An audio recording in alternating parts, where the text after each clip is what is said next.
Hey, how's it going everyone? Welcome to another video. Now, in this video what I want to go over is, it's a video going on to kind of like Spider-Man Homecoming and Spider-Man Far From Home. So what I'm going to be doing is I'm going to be kind of going over the two movies and saying why I prefer Homecoming over Far From Home. Now, I've only seen Far From Home maybe about one time, and overall I didn't think it was like the best Spider-Man movie. I thought it would have been a lot better. Now, a lot of people are kind of very split with saying, either Homecoming is better or Far From Home. Now, obviously for me it's going to be Homecoming, and I'm going to be going over why in this, whole video. So with all of that being said, let's get into the video. Now, one of the many reasons I went on and preferred Homecoming was, just like the setting of New York in general, because in Far From Home we're going to pretty much every different city in Europe. We're going to London, we're going to Prague, we're going to, Venice, we're going to a load of places within like such a short amount of time. And then for Homecoming, it's all based in New York, which for me, honestly, I do think Spider-Man is a lot better there. Like, if he's not there, it just seems really weird and really iffy, because I don't really know, I don't know what it was about the whole movie of Far From Home, but it just didn't really click for me in general. I thought the whole setting was kind of iffy, how they're moving around way too fast, because, 1 minute they're in Venice, then like maybe 10 minutes later, they're in Prague, and then like most of the movie, or, pretty much a good amount of the movie is set in like London. And I do like London, obviously, but I do think, they kind of spaced it out really badly, I'd like to say. I think that's like the best way to go on and do it, or like to kind of like go on and say it. Now, another thing I want to go over is, for Homecoming, there's something that I felt was a lot better, and that was how the movie felt more grounded in a sense. What I mean by this is, we get to see Peter kind of like swinging, going to school, like being in class. We got to see him kind of going to a shop, being a normal teenager. Now, in this movie, you don't really see Peter in school. You see him on a trip, which is going to be set up after Endgame, which it seems very, it's good, a whole class trip. It's very relatable, because I'm pretty sure a lot of people just go on them throughout the year anyway. But going on to it, I prefer Peter making his web fluid. We got to see that in the movie of Homecoming. We got to see, even though it was only there for maybe a second or two, we got to see it. Then we got to see him swinging by New York.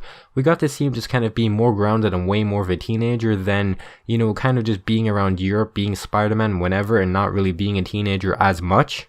Now, another thing that I did enjoy quite a lot more in Homecoming was, there's a presence of Tony Stark in Far From Home, which, obviously it makes a lot of sense for that, because Peter, they had a relationship, they had all of that. But overall in Homecoming, he was obviously he was going to be alive, but I did think he was a lot better in that movie. So what I mean by that is, I was kind of missing Tony quite a bit, because he is pretty much my favorite Marvel character. So, overall I was missing him quite a lot in the movie, and it was kind of you could feel his presence in Far From Home, but it obviously just wasn't as great, even though you could see Peter is going to be very upset because Tony Stark is not going to be around anymore, which is going to be obviously very difficult on him, and pretty much the whole world in general as well. Now, one big thing I did enjoy quite a bit more in Homecoming was obviously Peter's identity, because, it's going to be revealed to the whole world now. Pretty much everyone's going to know who Spider-Man is, which I do kind of think is not great in a sense, because it's way more like Tony Stark, way more like Steve Rogers. Everyone knew who they were, but for me, honestly, I do prefer Spider-Man not really being well known in a sense, where his identity, it's not going to be known. He's going to be just Spider-Man. No one knows who it is, because the next time we actually do see Spider-Man, he's going to be either a fugitive, or he's just going to be running around or doing something where people are going to be going after him constantly. So, Sinister Six, it's going to be very dangerous for them to kind of be around and for them to know who Peter is and all of that. Now, something I felt was kind of superior in Homecoming was, there was a better villain. The Vulture by Michael Keaton, I do think was quite a lot better than Mysterio. Now, Mysterio is probably one of my favorite Spider-Man villains, because he's so unique, he's very interesting. Now, overall, I don't really think he's going to be completely dead in the MCU. I don't think they'd actually go on and do that. I really don't believe that. So overall, Vulture, I did think was quite a lot better. I did think Mysterio's kind of motive was just very it just wasn't great. There's definitely a reference and pullback to Tony Stark, but overall I didn't really think it was the best motive. I thought it was just kind of at best, really. I'm not really too sure how everyone went on and found it, but overall Mysterio, he's an F villain. He's probably in maybe top 10, top 20 for me. He's just not that great of a villain. Whereas Vulture, I would like to say he's quite a lot better, and I wouldn't really put him, you know, like top 20. I wouldn't really put him around there. Maybe he'd be top 10. I'm not really too sure. I'd have to kind of do a whole ranking, which I might do a video for, but I'm not really too sure yet. Now for the final kind of thing I have for the video, which I can kind of think off the top of my head, is there is a better flow to the story I felt in Homecoming, because in Far From Home, I did believe the story just wasn't great. It was so kind of underwhelming in a sense. Like, you know, the whole story in Homecoming, I felt kind of like flowed in a sense, whereas for Far From Home, it was kind of being dragged down somehow. I don't really know how to like kind of explain it, but I didn't really think the whole story was great. I thought it was kind of like very predictable as well, because obviously Mysterio is going to turn. If you know anything about Spider-Man in comics, you know Mysterio's a villain, which, you know, I'm pretty sure everyone should have known that, but, you know, quite a lot of people didn't actually know that, which just proves, you know, you don't read comics or you don't know way too much about Spider-Man. So I'm not really too sure if people are going to be kind of agreeing with me or they're going to be kind of against me for the whole video.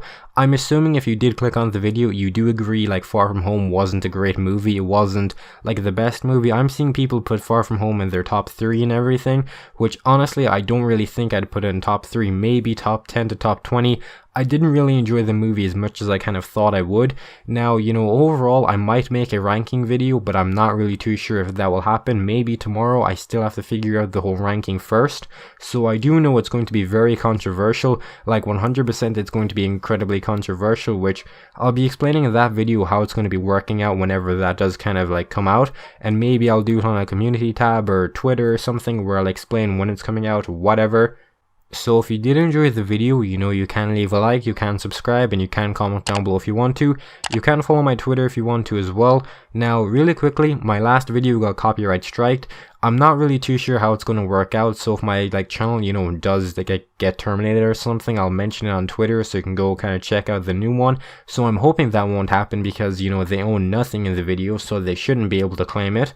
So I'm just hoping my video will come back up and I'll be, you know, fine, no copyright strikes or anything like that. So, you know, just hope you have a wonderful day and goodbye.